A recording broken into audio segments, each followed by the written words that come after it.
Hello po sa ating lahat. So, ito po yung topic natin. VNC, paano na? So, ano nga ba yung nangyari? Hala, Edo, nawawalan ng gana dahil sa... So, hello po, Team EDC. Sana ay nasa mabuti po kayong kalagayan. And be positive always. So, alam naman po natin, minsan nagla-live si Eds ay hating gabi na po. 10 oras ng gabi ay bakit po ninyo hinahanap si Beyonce? At saka yung topic naman po ni Ed sa kanyang live daw po ay patungkol sa kanyang mga beneficiary. Bilang respeto po niya kay Kalinga Prab, never po siyang nagtatapik sa kanyang ka-love team. At maraming salamat sa lahat ng nakakaunawa doon po may mga nagsasabi na oo nga naman, 10 oras ng gabi, tulog na si Beyonce, bakit hahanapin? Ang sabi naman po ng iba, gusto lang po nila marinig sa mismo kay Kalingap Edge kung kumusta po sila ni Beyonce.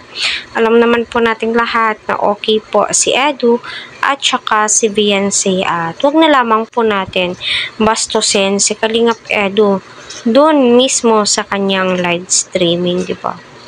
Kasi ang tanging hangarin po ni Kalingap Edge ay makatulong sa kanyang beneficiary, magbigay ng mga updates patungkol sa kanyang mga beneficiary, sa kanyang mga vlog, bla bla bla bla. Puro beneficiary po niya yan. Diba nakakatuwa? Yung ugali ni Edge, never po siyang nagtatapik sa mga nava-vlogs ni Kalingap Prab. Although, sometimes meron. Syempre, may nagtatanong diba?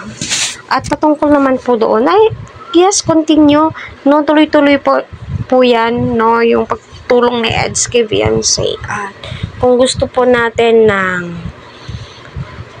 update, mag-abang po tayo sa live ni Kalingap Prab. Kasi andoon po yung totoong update patungkol kay Beyonce at saka si Eds. Kasi si Kalingap Prab po yung nakakaalam 100% kung kumusta or anong status ng EDC. Alam naman po natin kung ano yung totoong status ng EDC. Hindi naman po pwedeng always na lamang po may nagbubulong, always na lang yung topic sa live is si Beyonce at saka si Edu. Kasi nga, hindi po maiiwasan na mauumay din po yung mga viewers. Kung totoo naman po at 100% naman na supporters ka talaga ng EDC, never kang mawalan ng gana sa kanila.